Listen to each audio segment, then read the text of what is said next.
Assalamualaikum everyone. Air fryer juicy crispy grilled chicken பண்ண போறோம். Let's start cooking. ஒரு மூலிகை கோழியை க்ளீன் பண்ணி எடுத்துக்கணும். ஒரு சட்டியில் 2 ஸ்பூன் மிளகாத்தூள், 1/2 ஸ்பூன் சிக்கன் 65 மசாலா போட்டுக்கணும். நாங்கள் இன்னைக்கு டேசோம் பிராண்டோட மசாலா எடுத்துருக்கோம். சும்மா சொல்லக்கூடாது, நல்லா டேஸ்ட். நிறைய ஸ்பைசஸை ஆட் பண்ண வேண்டாம். இது ஒன்று போடும். 1/2 ஸ்பூன் கரம் மசாலா, 2 ஸ்பூன் இஞ்சி பூண்டு பேஸ்ட்டு போட்டுக்கணும். நல்லா மிக்ஸ் பண்ணிட்டு 1/2 ஸ்பூன் சால்ட், 1/2 லெமன் போட்டு நல்லா மிக்ஸ் பண்ணிக்கணும். லாஸ்ட்டில் சில்லி பவுடர் போட்டுக்கணும். இது ஆப்ஷன்னா வேணும்னா போட்டுக்கோங்க, இல்லைனாலும் பாப்பமே இல்லை. இது ரெஸ்ட் கல்லுக்கு தான்.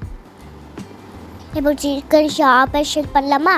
காலில், கையில், நெஞ்சில் எல்லா இடத்துலையும் கட்டை வச்சு கூட போட்டுலாம். இப்போ மசாலாவை வச்சு சிக்கனுக்கு நல்லா மசாலா கொடுத்துக்கலாம். எல்லா இடத்துலையும் நல்லா ஸ்வீட் பண்ணிக்கணும். எல்லா இடத்துலையும் மசாலா ரெட்டாக இருக்கணும்.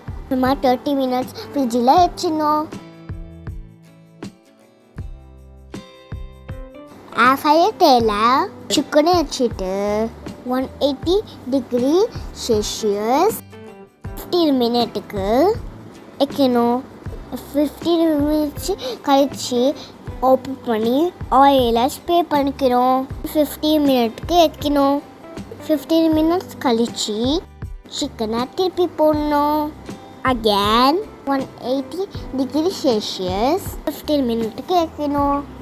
டோட்டலாக 44 மினிட்ஸ் ஆவட்டா. அப்புறம் கிரில் சிக்கனை எடுத்து பார்த்தா அவட்டா ஷாக் அழிச்சிடுவீங்க. நல்லா இருக்கும். Happy cooking.